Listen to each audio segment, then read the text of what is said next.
ചപ്പോക്കിൽ 17 വർഷത്തിന് ശേഷം ചെന്നൈ സൂപ്പർ കിങ്സിനെ തോൽപ്പിച്ച് റോയൽ ചലഞ്ചേഴ്സ് ബംഗളൂരു. RCBയുടെ 197 റൺസ് ലക്ഷ്യം പിന്തുടർന്ന ചെന്നൈയുടെ മറുപടി 146 റൺസിലൊതുങ്ങി. RCB ബോളർമാരുടെ മിന്നും പ്രകടനമാണ് ചെന്നൈക്കെതിരെ സന്ദർശകർക്ക് തുണയായത്. ഹേസൽവുഡ് 3 വിക്കറ്റും യാഷിദയാൽ, ലിവിങ്സ്റ്റൺ എന്നിവർ 2 വിക്കറ്റ് വീതവും നേടി.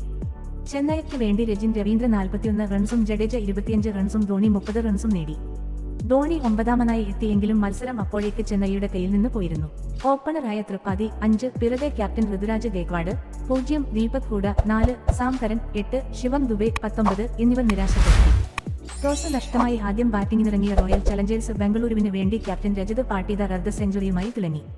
32 പന്തിൽ 4 ഫോറുകളും 3 സിക്സറുകളും അടക്കം 51 റൺസാണ് ക്യാപ്റ്റൻ നേടിയത്. ഫിൽ സാൾട്ട് 32 റൺസ് നേടിയും വിരാട് കോഹ്ലി 31 റൺസ് നേടിയും ഭേദപ്പെട്ട പ്രകടനം നടത്തി. മലയാളി താരം ദേവദത്ത് പടിക്കലും ടിം ഡേവിഡും എളുപ്പത്തിൽ സ്കോർ ചലിപ്പിച്ചു. പടിക്കൽ 27 റൺസും ഡേവിഡ് 22 റൺസുമാണ് നേടിയത്. ചെന്നൈയ്ക്ക് വേണ്ടി നൂർ അഹമ്മദ് 3 വിക്കറ്റ് നേടിയപ്പോൾ മതീഷ് പതിരാന 2 വിക്കറ്റും ഖലീൽ അഹമ്മദും രവിചന്ദ്രൻ അശ്വിനും ഓരോ വിക്കറ്റും നേടി.